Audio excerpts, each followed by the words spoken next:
Good morning, everybody. It's a beautiful and lovely Wednesday. The reason why I say that is because the temperatures are nice. They're currently in the 70s. It's not supposed to get above 89, somewhere around there, which I'm happy about because I'm going to need to go outside. Of course, I'm going to take off this long sleeve shirt that I wear inside for a short sleeve. But I have some stuff to do on my carport and in my utility closet. Just minor cleaning up and rearranging. Something that needs to be done every so often. And it's been a good morning already.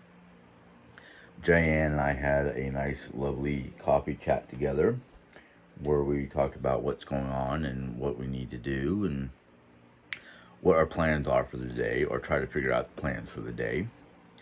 So that's going to be good because it's nice to sit down and talk to your significant other to see what's going on and what they need, what you need, what you guys can plan to do together.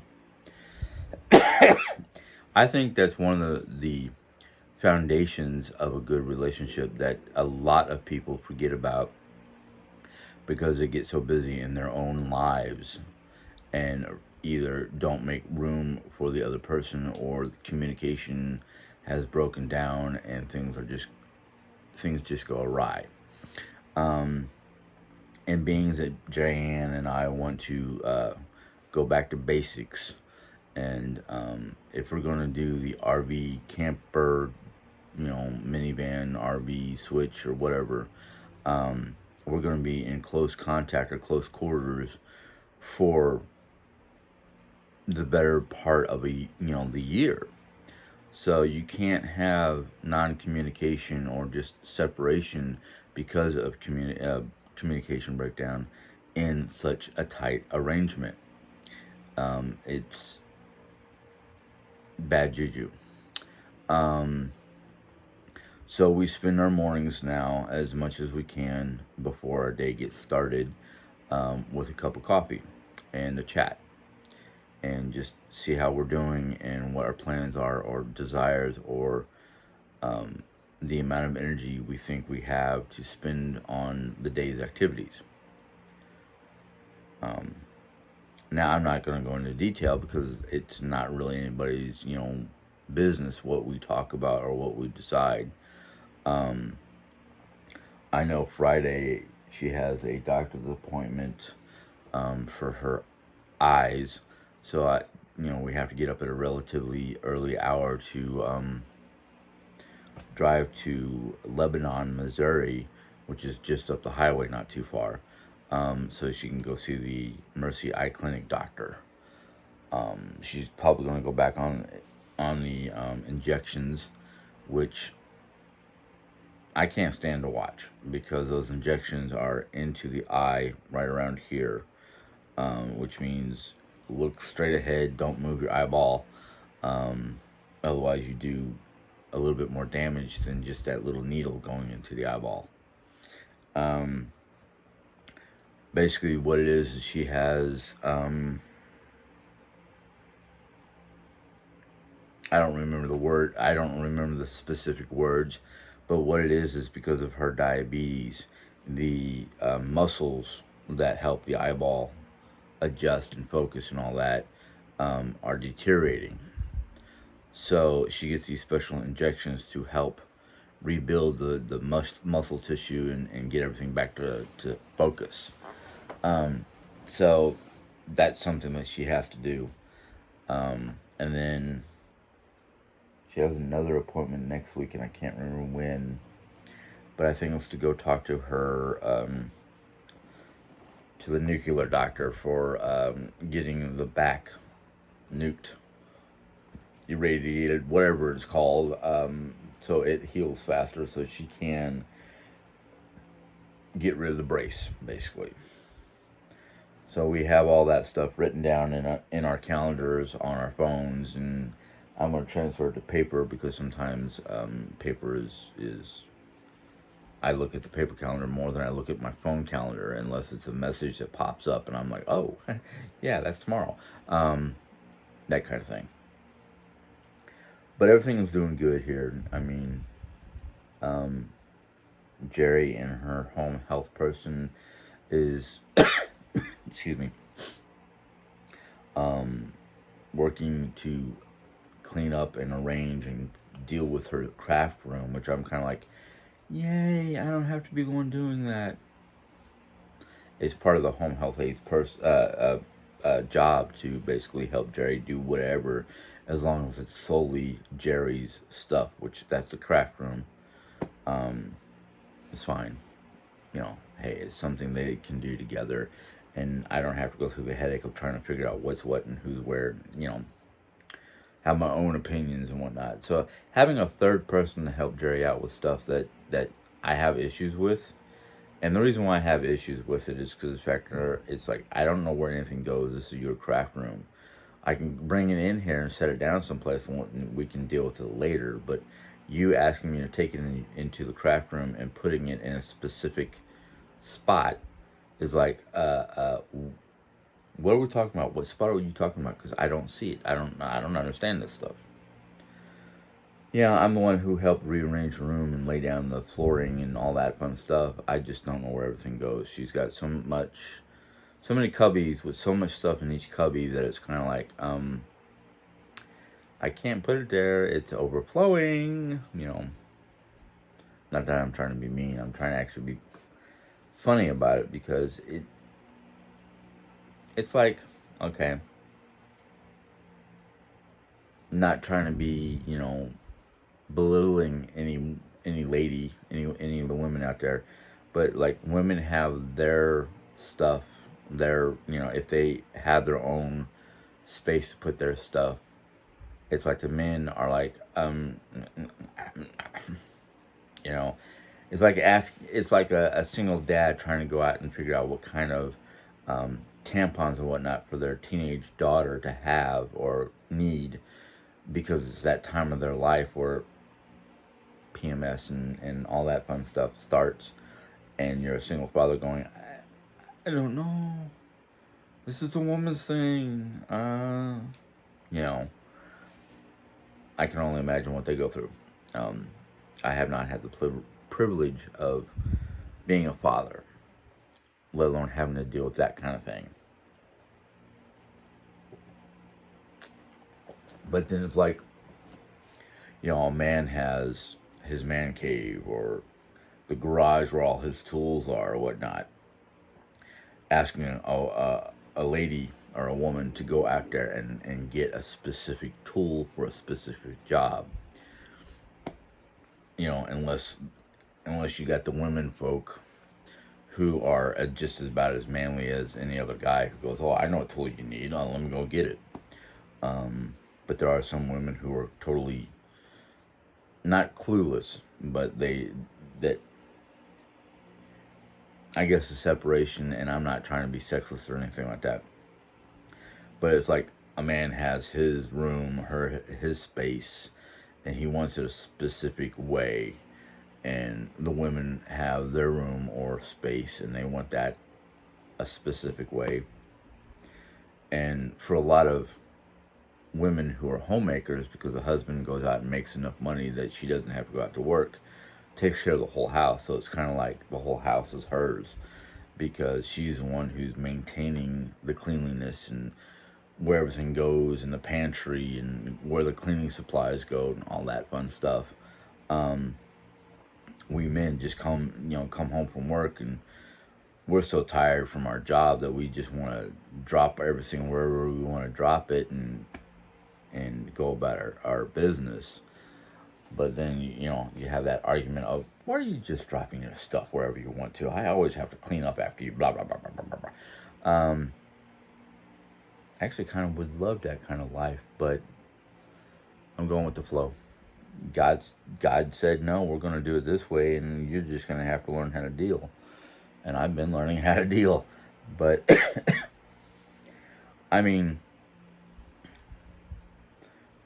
if any of my viewers has a spouse, whether you're a male viewer or a female viewer, or you have your significant other, I am pretty sure that you could sit down and watch the first part of this video and go,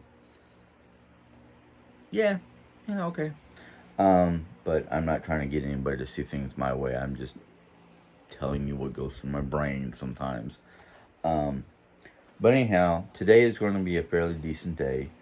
The weather looks like it's going to be nice. The humidity isn't too high. Like I said, I can change out of my house clothes and put on a pair of regular pants and short sleeve t-shirt to go out there and deal with the carport and the utility room. I have a couple boxes that need to go in there, and I'm pretty sure it needs to get rearranged slightly. I tried to deal with it as best as I could, but things happen.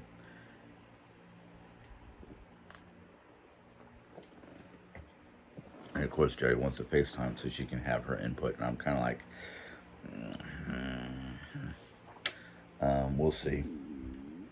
But let's get on with the juice of this vlog. Excuse me. I don't know if the sleep is still trying to come out of my eyes, or if it's an allergen that's starting to bug my eye.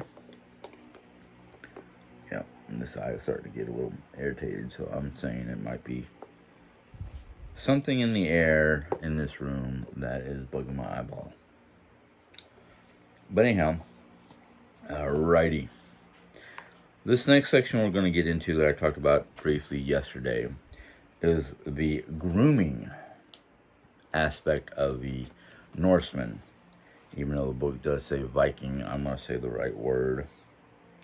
But it talks about cleaning up your act. And they go to talk about they found evidence of grooming tools and utensils. Grooming tools and apparatus or devices of one form or another. And most people think of Norsemen as hairy barbarians. But according to historical information and evidence of one form or another, the Norsemen were considered the most well-groomed people in all of Europe at the time. And we're talking about from the 800s to the latter half of the 1200s, early 1300s. And they talk about how they found in various grave sites throughout the Norsemen's territory, all over Scandinavia, Europe, or not Europe, England, and Iceland,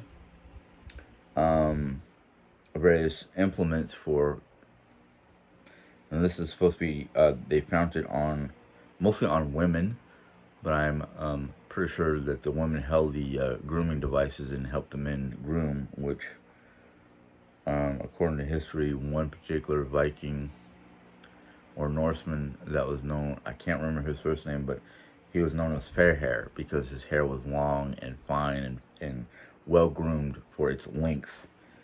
But the Havanal even says, feed and wash should one ride to court. So they're basically saying anytime they go out, one should be well fed and groomed. And it doesn't mean just to like a fancy party or to the Jarl's longhouse or anything like that. Basically, in fact, I think his first name was Harold. Harold the Fair Hair, was known for his being groomed all the time. All the time he was well groomed. But they found in various grave sites attached to a long chain attached to a brooch with a pair of tweezers, a nail cleaner, and a finely decorated metal worked or ivory ear spoon. Basically like a little scoop to get the earwax out, keep your ears clean. And this is for like day-to-day cleaning, not just, oh, the Jarl is throwing a party, let's get cleaned up and groomed. This is for everyday use and everyday cleaning. And here's an image or drawing of what they found. So you have your, right down there is your ear spoon or scoop, your pick for getting dirt out from underneath your, nails, and a pair of tweezers for whatever you need tweezers for, whether it was plucking an eyebrow or pulling a splinter out of your finger, whatever.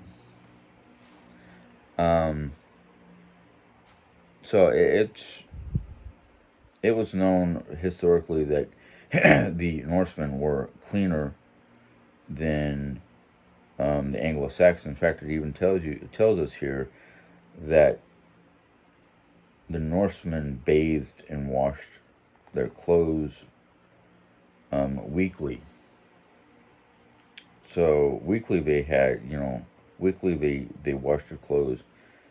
And now it says here that weekly they bathed, but I read in a different source that they would groom themselves or clean themselves daily. Every morning they would have a ritual of cleaning their face, their beard, their hair, and just taking like a quick dip in a lake, stream, whatever, or lake or river or whatever body of water that they can, take a dip in.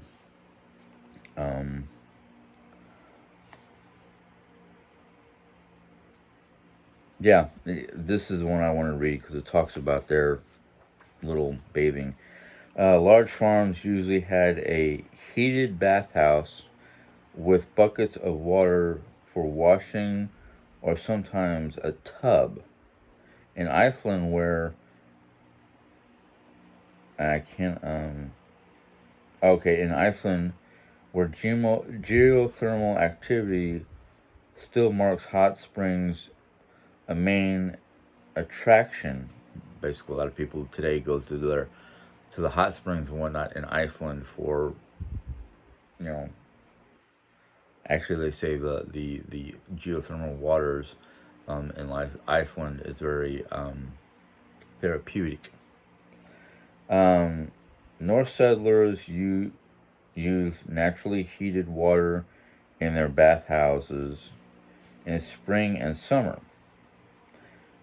Norsemen bathed outdoors in streams and lakes, and and I love the fact that they put at the end of that sentence, "Nothing wrong with a little skinny dipping."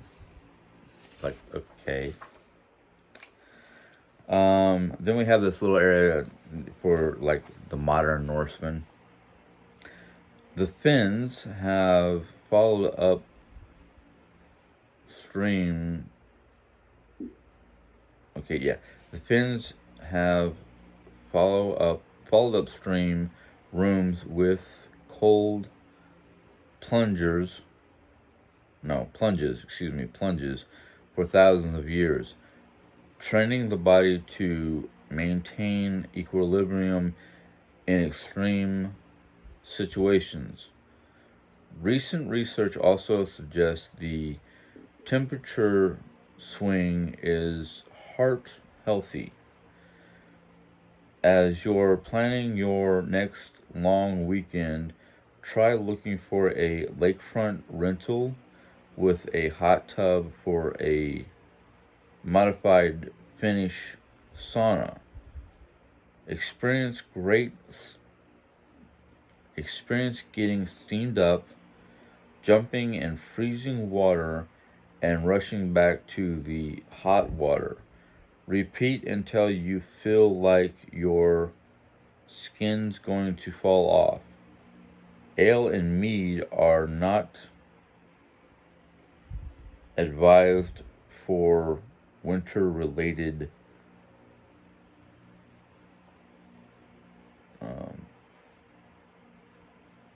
I can't read this word, I'm sorry. Okay, see the Viking Brew at page 29. And honey and mead, nectar of the gods, page 34. Okay.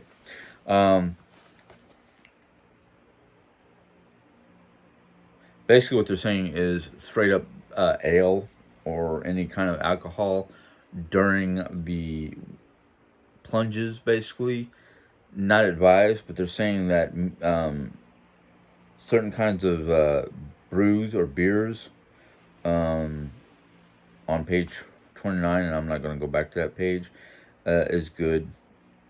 And then honey and mead, which is entitled Nectar of Gods on page 34, is for for better advice. So basically, what they're saying is go read the areas where they talked about the ale and beer or ale and mead for certain kinds of brewing, because in Europe, even to this day in Europe, they have certain kinds of mead or alcohol for wintertime, because the normal everyday beers or something like that you drink during the warmer months are not good to drink during the winter months. That's why Samuel Adams, just for example, Samuel Adams has a winter lager. They have an Oktoberfest beer. They have your pale ale or dark ale for other times of the year. So Samuel Adams kind of follows Sam Adams, not Samuel, Sam Adams, the beer company, has different brews for different times of the year, because if you want to follow the European style of drinking, you'll drink their regular ales or pale ales during the summertime, but you'll drink their winter lager or their Oktoberfest for the colder times of the year. It has to do with the alcohol content and the method of brewing.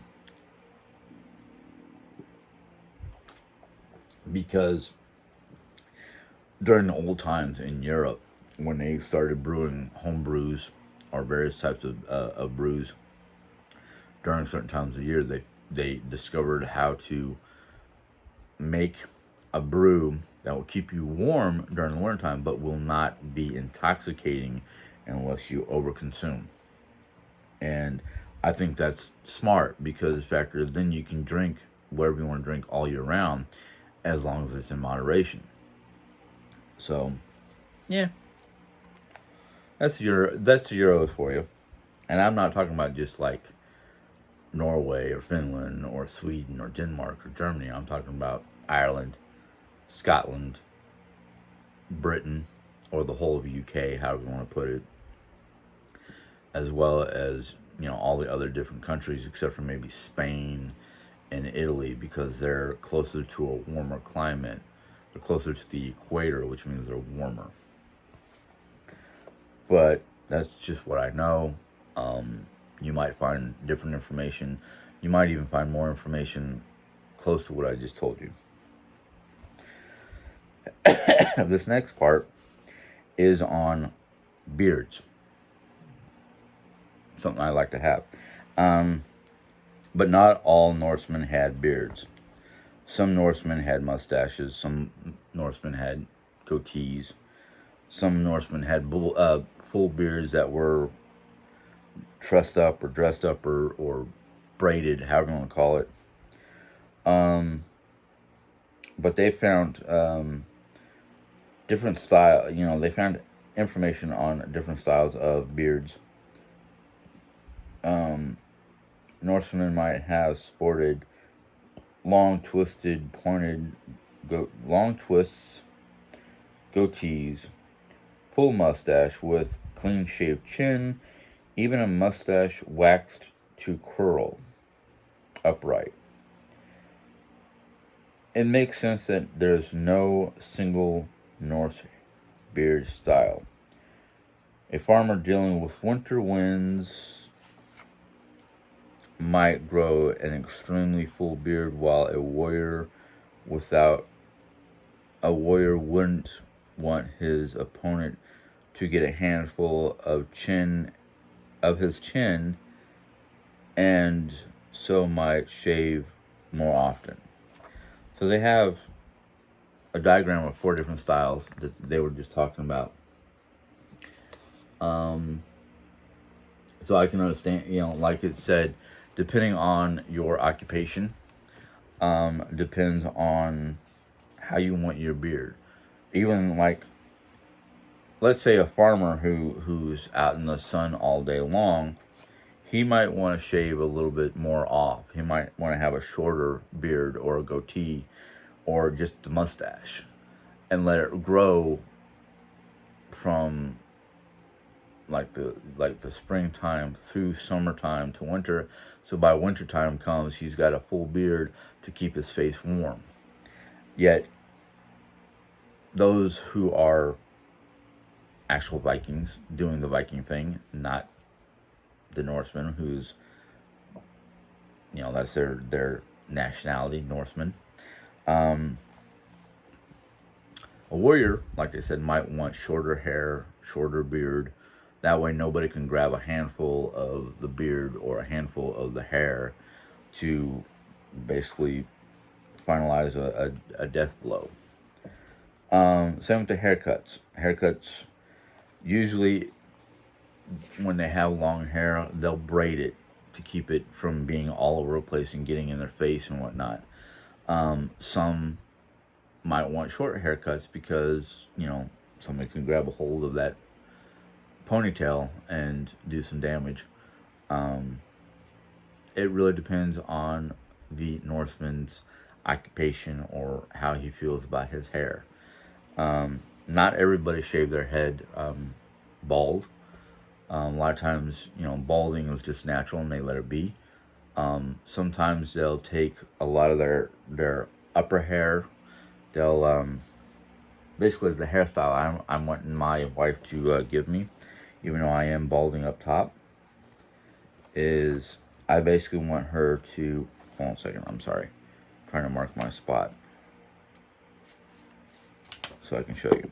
Basically, what I want her to do is I started it, but I want her to take as much of the side off. So I have like this big section of no hair. And then I want the top and the back to grow to put it in a Nordic style ponytail with the Nordic beads that I have. That's what I want. For professional reasons, I might not be able to do that. I might have to keep my hair short, but I'm still going to shave the sides. And I might have to get rid of this, which I don't want to because my beard was very long before I started working at S&T. But if they want me to cut it short, so be it. I'll cut it short and have a goatee, Under hairstyles, there's this modern Norseman or Viking, however you want to put it. Your beard style should fit your lifestyle. Are you more of an Osberg Sledman with smooth counter smooth courtier type with a simple mustache, or do you take after the fierce Sweden Forkbeard, who invaded England 4 times before getting himself crowned king weeks before his death in 1013? Basically, he had a nice long beard that looked forked, like he split it at the chin and had 2 different, sections that were tied off and braided and whatnot. I think that's who they're talking about. I'd have to go look. The next section we're going to read real quick, or go through real quick, and I don't mean to say quick like I don't care about the women's hairstyle, but this is the women's haircuts. So it talks about the different styles the women had, or the different looks women had back then. You can let it all hang down, or you can tie it behind your head, or wear a scarf or kerchief or whatever they call it back then, over their head with, pony, or, hair hanging out, tied up so it's not like all over the place. But here's an image of what the various hairstyles were for women back then. Of course, most of these pictures here don't depict the shield maidens, except for maybe this very top one could be a shield maiden. But there, I mean, look, if you watch, and you don't have to watch a whole series, but if you watch bits and pieces of the series, The Vikings, with Lagertha. Lagertha is your typical Nordic woman, your typical shield maiden, but yeah, Nordic woman. And there are very different. I mean, some of the women would do their hair like the men, where they would shave their sides and take the rest of it and do a ponytail or some sort of hairdo. Um, there was one woman that my wife and I watch on YouTube, I think it is, and she did her hair where she did the sides.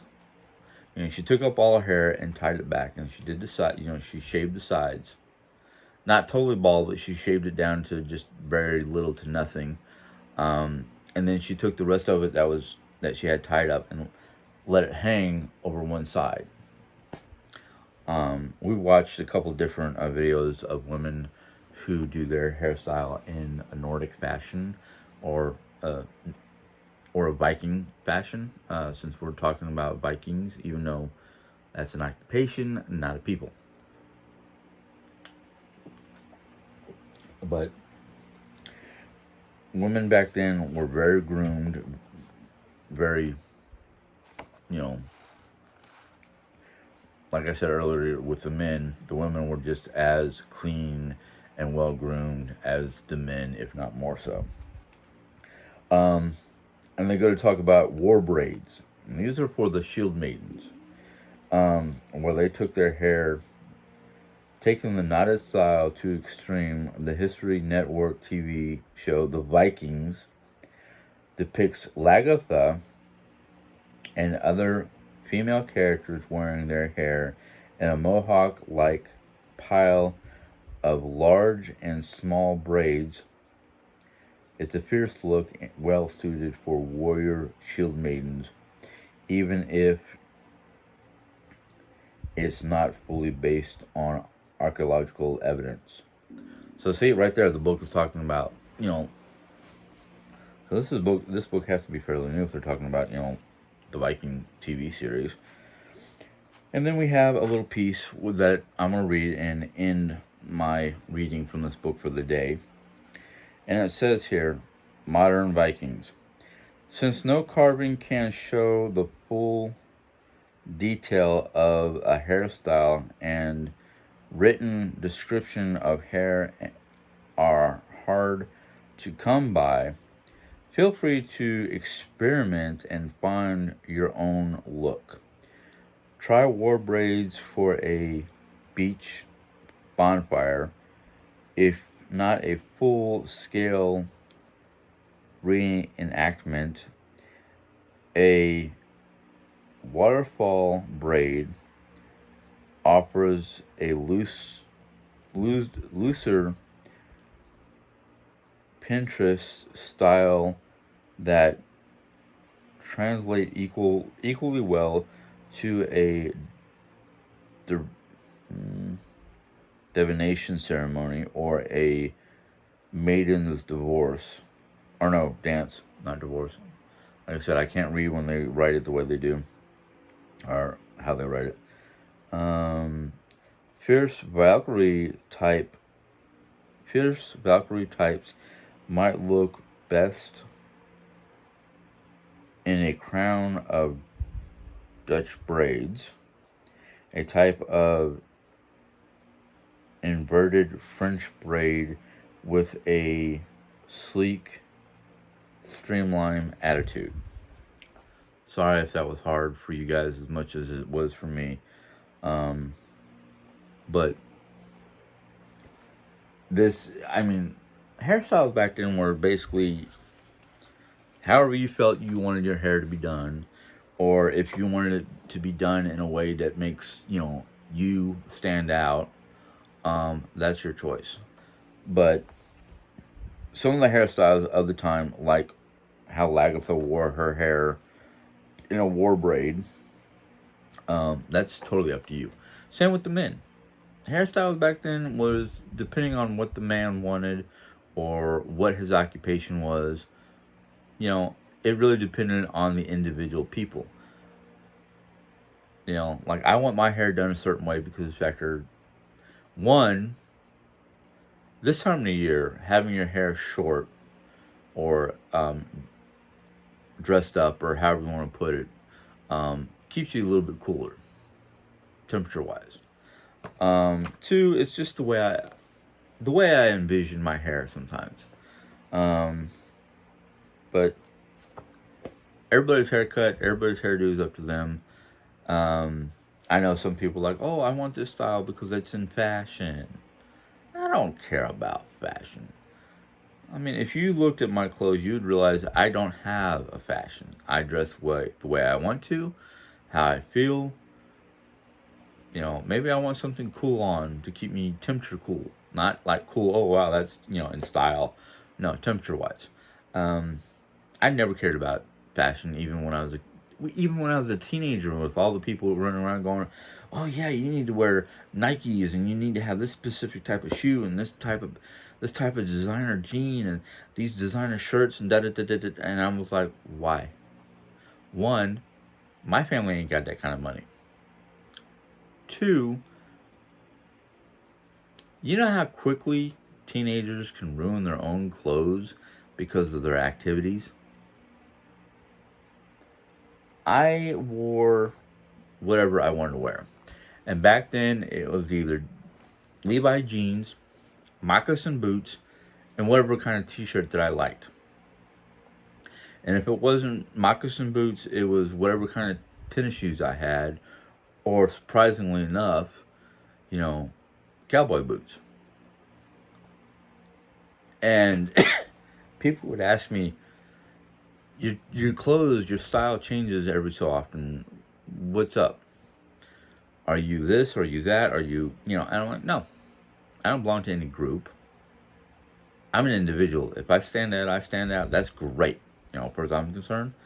Because I didn't want to be running around looking like everybody else that I was going to school with. I wanted to stand out. Whether it was my oddball sense of fashion or just being me. I never fell into any cliques. No. People would like look at me and go, well, some days you're wearing clothes that look like a skater. Other days you're looking like a shit kicker, cowboy, whatever you want to call it. Other days, you know, we can't tell what group you're trying to fit in with. I'm not trying to fit in with no group.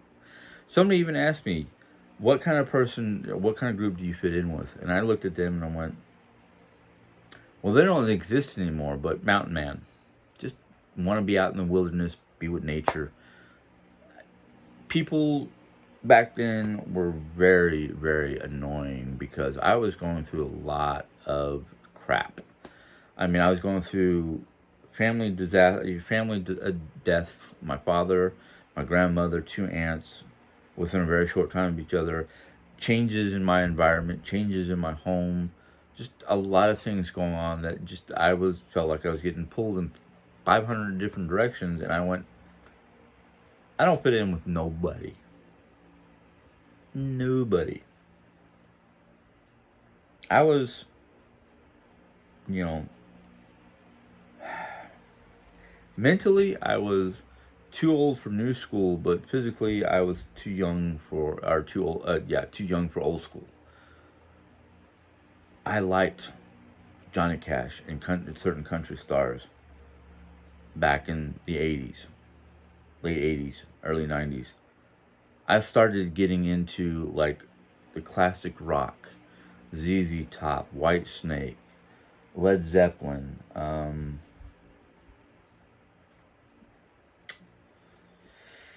lot of different artists that were not like heavy metal, but they were metal, or I don't know what you'd call it, but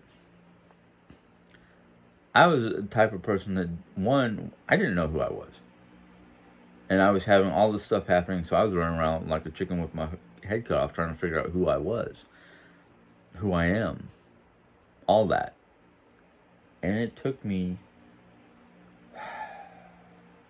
took me another 20 years. So by the time I hit my 40s, I was starting to figure out who I am, who my people are, where I come from. I wasn't as in depth as I am now because I was just like, oh, okay. And then I found out through a DNA kit exactly where I come from and who my ancestors are. And I could literally sit there and go, oh, yeah, now I understand why my father didn't like, you know, a relative who was trying to feed us a bunch of snake oil and hey, yeah, you want to know who your ancestors are? I have a whole book that I made up here. You know, you just have to pay $50 for it. Like hell, I'm gonna pay $50 when I'm starting to figure it out on my own without your help. And guess what?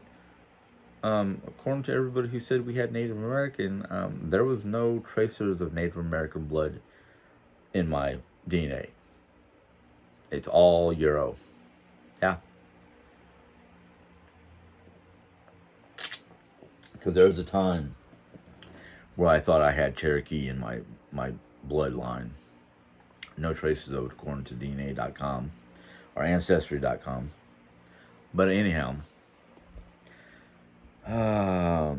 tomorrow I'm going to get into the jewelry of the Nordic people. And I'll just do jewelry because it's a fair amount of information there. Then after jewelry will come drinking customs. Oh yeah. And that's a short one, but I have a feeling I'm going to have a lot to say about it. And then, actually I might go through the drinking customs real quickly because it's only a page and a half. And then after that is weddings. And that's going to be a long one. So, the fun stuff is starting to come up. Jewelry. We've gone through clothing. We've gone through hairstyles, beard styles. We're coming up to their jewelry. We're coming up to the drinking customs, which surprisingly is not very big.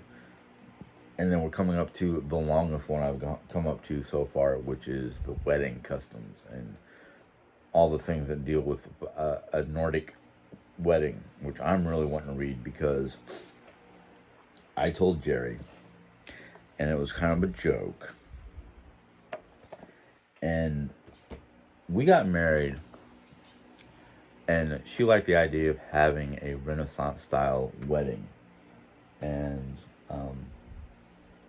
when we start talking about the wedding customs of the Nordic people, if I have a picture of our wedding outfits, which we still own, I will show that to you guys and tell you in a little bit more detail about our wedding. But I hope you guys are enjoying me reading this information to you as much as I am, because some of it's historical, some of it's stuff that they've discovered through archaeological discovery or scientific discovery. But it's one of those things where I'm doing this 2 reasons.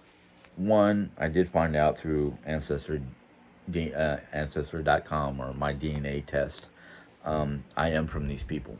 These people are my people. 2, I've always been somewhat of a enthusiastic type person when it comes to old history of the ancients. And I call the Vikings the ancients because there is no Vikings anymore. Vikings were not a people; they were a job or a occupation. The people who still exist, who came from these people, are still alive in Norway, Finland, Sweden, Denmark, Iceland. You know, even parts of the UK have connections to the Nordic people. And Norway especially has, Norway and Iceland have celebrations that date back to the time of the Old Norse. In fact, if you go to Iceland, Reykjavik, Iceland, has a giant statue and museum dedicated to Leif Erikson and his forefathers. So if you want to get a lot of historical information and see a lot of the things that were brung up due to archaeological excavation, two places to go: Reykjavik, Iceland, and Oslo, Norway. Oslo, Norway has a huge museum with a lot of the artifacts from various digs that were of the Nordic past. It's one of those. It's two of those places I'd love to go see. I would love to go see Reykjavik, Iceland, just for the statue alone. But I also want to go to Oslo because Oslo's got museums. I've seen beautiful, beautiful pictures, and it's a huge. It's a large city.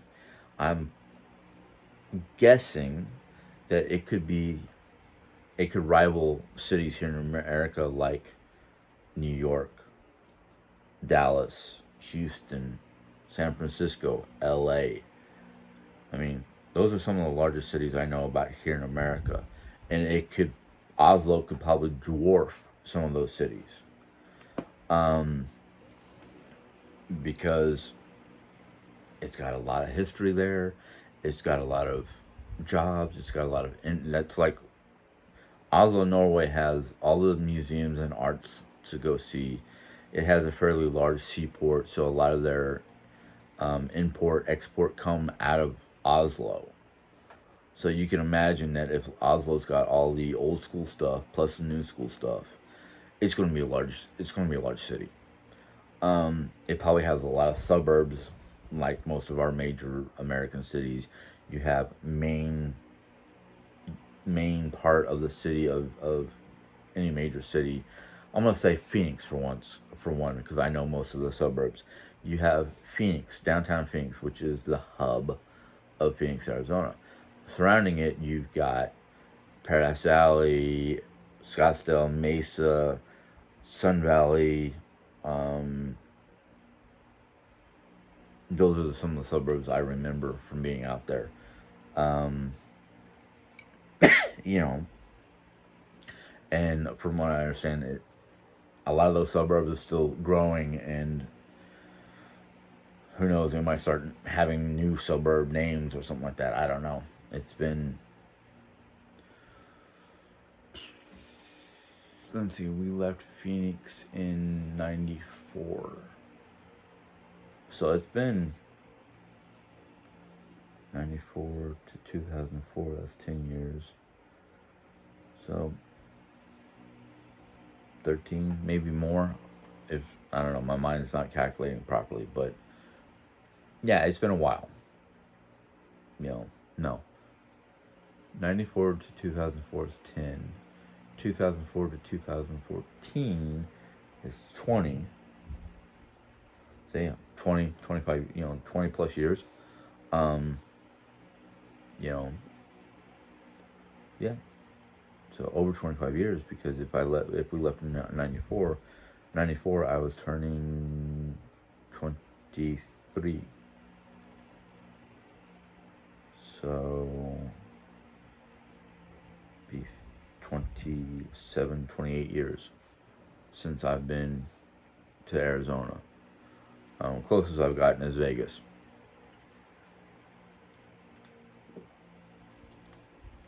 But I mean, I'd love to go see those. I'd love to go see a lot of different cities in Europe. I mean, if I was to name the cities that I want to go to in Europe, off the top of my head would be Reykjavik, Reykjavik, Iceland, Oslo, Norway, Dublin, Ireland, Edinburgh, Scotland,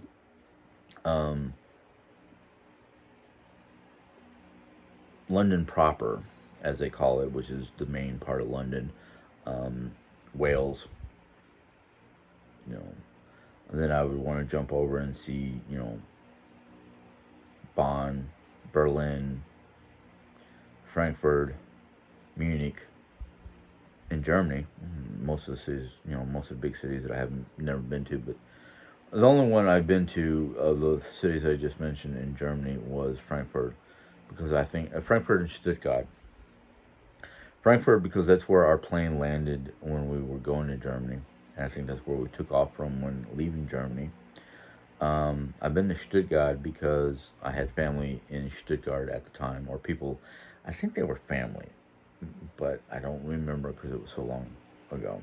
I just remember going to Stuttgart to visit some people, and I assume those people were family.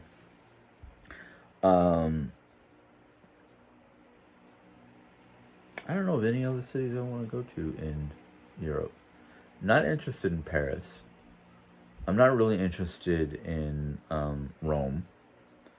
If I was going to go to somewhere near the Mediterranean, and this is for myself, my wife wants to go to the Mediterranean to Sicily, but I would love to go down and see like Florence or some other locations south of Rome. I'm not interested in Rome, the city itself.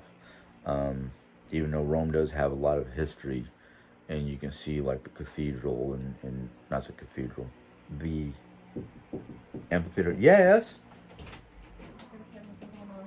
About 3? No. Okay. Not that I know of. Leaf filter is coming out. What? Leaf filter. Okay. But yeah, I mean, most of the cities that I want to see in Europe is north, in the northern territories. I did kind of want to go see St. Petersburg, Russia, because that is the area that the Nordic people who spread that direction eastward settled in that part of what is now known as Russia. But anyhow, I'm going to go ahead and end this video because it's already over 50 minutes and I did not exactly want to go that far, but it happens. So I bid you, if you enjoyed this video, go ahead and give it a thumbs up. If you did not, I'm sorry. You can still do whatever you want, but I'm just apologizing because I come on here to try to educate and entertain. And I'm not a teacher or an educator. I just like reading history, and hopefully the history that I read gives you insights and education to the past, or to people that you might happen to be related to and don't realize it. But that's my goal, is to entertain and give food for thought and possibility if you recently found out, or if you knew that you were descended from the Norsemen. Maybe I'm giving you insight into your own histories, your own people, your own ancestors. If so, great. If not, I'm sorry. I really am. But if you do have questions or comments, you can place them in the question comment box. I will read them, and usually most of them that I've seen so far have been really good, and I usually give it a thumbs up or a heart, excuse me. And if there are questions, I will either try to answer them via text in the comment section, or maybe I'll give you a shout out and whatnot. Excuse me. But you can do whatever you want with that. If you're new to my channel and decide that you want to continue listening in on what I'm talking about, you don't have to watch. You can just turn the video on, put your phone down, and go about your business. I know a lot of my viewers do that. They like to listen. They'll turn on the video and set the phone down and go about cleaning or doing something. But if you decide to join, go ahead and click the subscribe button. And once you do that, a little bell will pop up, and you click on that bell, and YouTube will let you know when I put in a new video, which could be daily right now. So until next time, you guys have a good day. Enjoy. Bye.